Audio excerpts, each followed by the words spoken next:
weeks ago, Donald Trump's odds of winning a second term had never looked better. After an easy acquittal in his impeachment trial, his approval rating had reached its highest level in 3 years, and was approaching the upper 40s range that delivered re-election to George W. Bush and Barack Obama. Unemployment was at a 50-year low, setting him up to take credit for a strong economy. And Bernie Sanders, a self-described socialist, had won the popular vote in each of the first 3 Democratic primary contests. But even by Mr. Trump's frenetic standards, the tumble in his political stock since then has been remarkably abrupt. First, Joe Biden, Barack Obama's moderate and well-liked vice president, pulled off a comeback for the ages, surging from the verge of dropping out to presumptive nominee. Then COVID-19 battered America, claiming at least 110,000 lives and 30 meters jobs. And just when deaths from the virus began to taper off, protests sparked by the killing of George Floyd convulsed cities across America. Mr. Trump's callous response has widened the empathy gap separating him from Mr. Biden into a chasm. Even at the president's high watermark in February, he trailed Mr. Biden by 5 percentage points in national polling averages. The deficit has now swelled to 8. Polls of swing states tell a similar tale.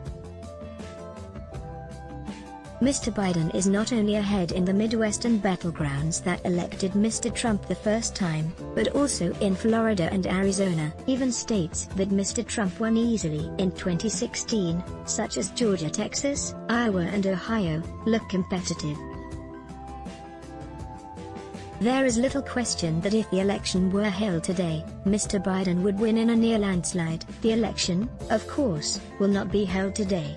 In fact, more time remains between now and November 3rd than has passed since Mr. Trump's impeachment trial.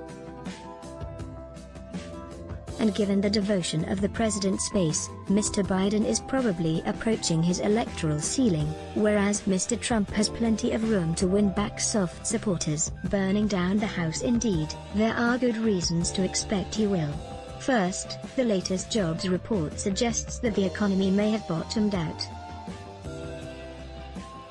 In 1984, Ronald Reagan trounced Walter Mondale by declaring mourning in America. Though unemployment remained high by historical standards, Mr. Trump plans to make the same argument.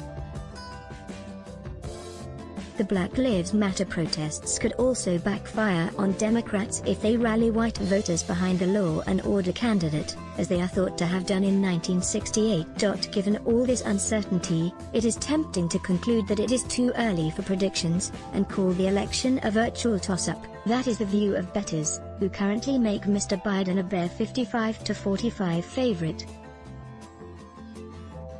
Yet a hard look at the data and at history suggests that this is too generous to Mr. Trump. The Economist's first ever statistical forecast of an American presidential race, which we launch this week and will update every day until the election, gives Mr. Biden an 82% chance of victory.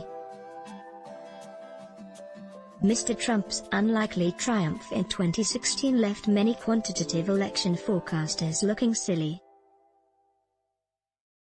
Sam Wang, a professor at Princeton, vowed to eat a bug if Mr. Trump, whom he said had just a 1% chance of victory in November 2016, came even close to winning. He chose a cricket. However, statistical models that used a historically accurate amount of polling error, and factored in the tendency of such errors to benefit the same candidate in similar states, actually fared rather well. Given that Hillary Clinton led polls both nationwide and in a sufficient number of states to deliver her the Electoral College, no rigorous forecast on the day of the election could have anointed Mr. Trump the favorite. But numerous models put her chances at below 85%, and some were as low as 70%.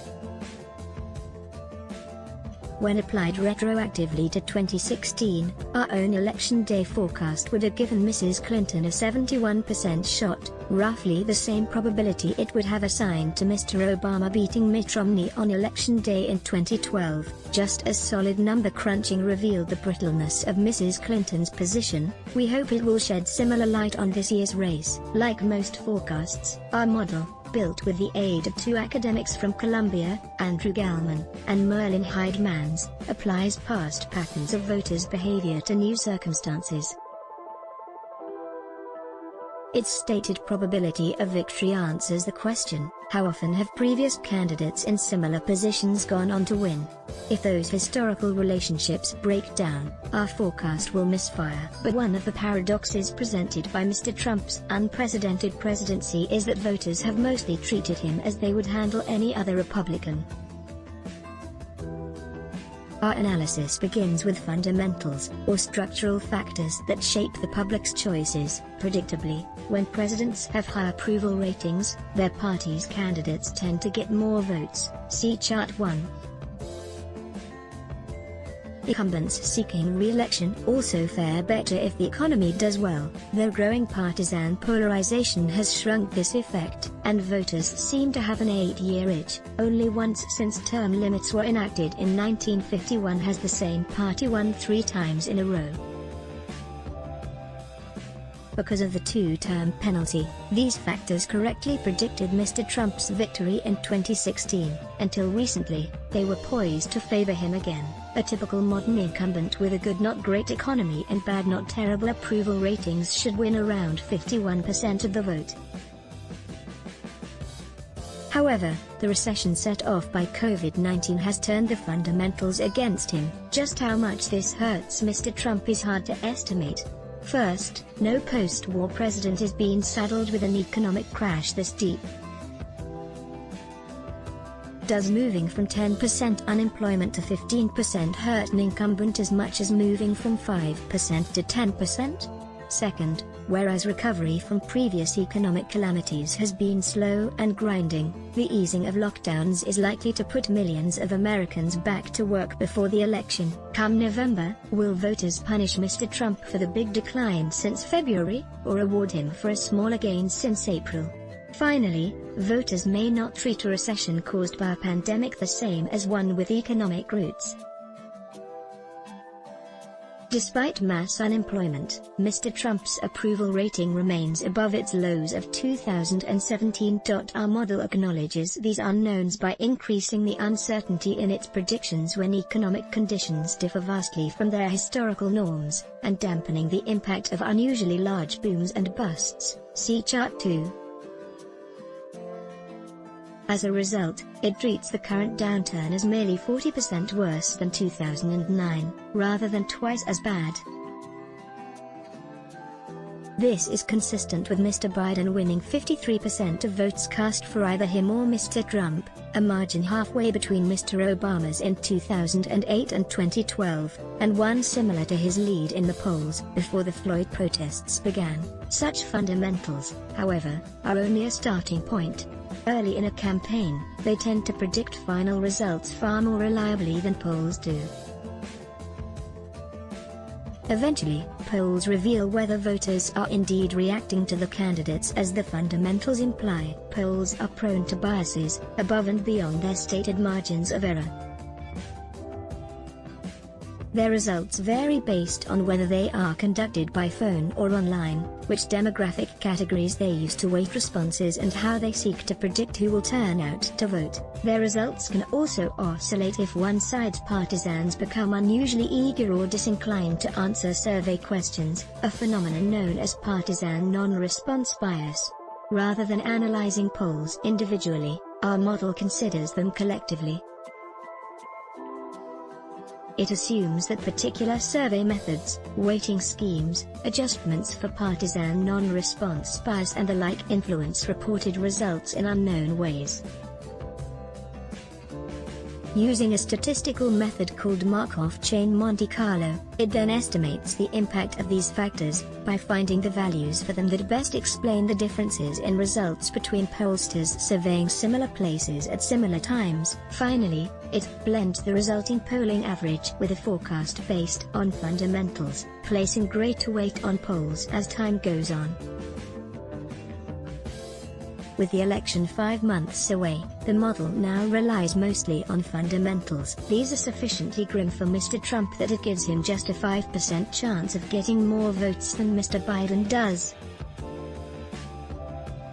However, his overall odds of victory are about 4 times higher than that, thanks to a healthy chance that he once again wins the Electoral College while losing the popular vote. Reports of Mr. Trump's vice-like grip on the battleground states are a bit premature. States' partisan leans relative to each other shift frequently. For example, in 2012 Barack Obama won Iowa by 6 percentage points while losing Texas by 16. 4 years later, Mrs. Clinton came closer to winning Texas than Iowa. Such volatility means advantages in the Electoral College can be short-lived. Had the national popular vote been tied every year, the college would have delivered the presidency to Democrats in 4 of the 5 elections from 1996 to 2012, see Chart 3. There is no guarantee that the Electoral College will continue to favor Mr. Trump. Mr. Biden has fared well in polls of Arizona, whose Republican lean has shrunk since 2016.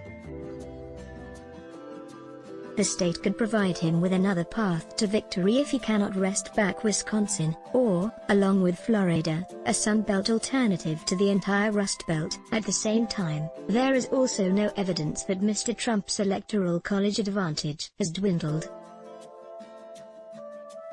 In 2016 his vote share, excluding third parties, in Wisconsin, the state that delivered him the election, was 1.4 percentage points higher than his performance overall. Today, our model puts Mr. Biden on track to win 53.5% of the nationwide two-party vote, and 52% in Pennsylvania, the most likely decisive state, a nearly identical gap of 1.5 points.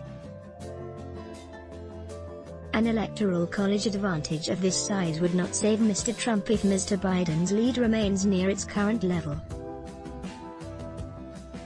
But if Mr. Trump were to cut Mr. Biden's edge in half, the current state of the electoral map would make him highly competitive. In such a scenario, Mr. Biden would win the popular vote by as much as Mr. Obama did in 2012, and be rewarded with a near-tie and possibly a disputed election. The eerie resemblance between our estimate of Mr. Biden's chances and many calculations of Mrs. Clinton's odds 4 years ago may give Democrats a sense of déjà vu. Now as then, Mr. Trump has a clear path to victory, an accelerating economic recovery, a continuing edge in battleground states, and an ill-timed gaffe, senior moment or scandal from Mr. Biden could do the trick. Our model does not account for the impact of COVID-19 on voter turnout, or, potentially, on the health of the 2 geriatric male nominees. As the underdog, Mr. Trump should welcome this uncertainty. His chances of re-election are far greater than Mr. Biden's were in late February of winning the Democratic nomination. But just as it was wrong to count Mr. Trump out 4 years ago, it is wrong to regard him as invincible now. In 2016 polls favored Mrs. Clinton, whereas fundamentals favored Mr. Trump. This time, history suggests that the electorate will punish an unpopular incumbent saddled with a depressed economy, and voters are currently telling pollsters they plan to do just that. What Mr. Biden needs to do is run out the clock. This article appeared in the United States section of the print edition under the headline "Model Voters Reuse This Content. The Trust Project Lets Block Ads." Show your love for him. Click the link in description. Thanks for watching.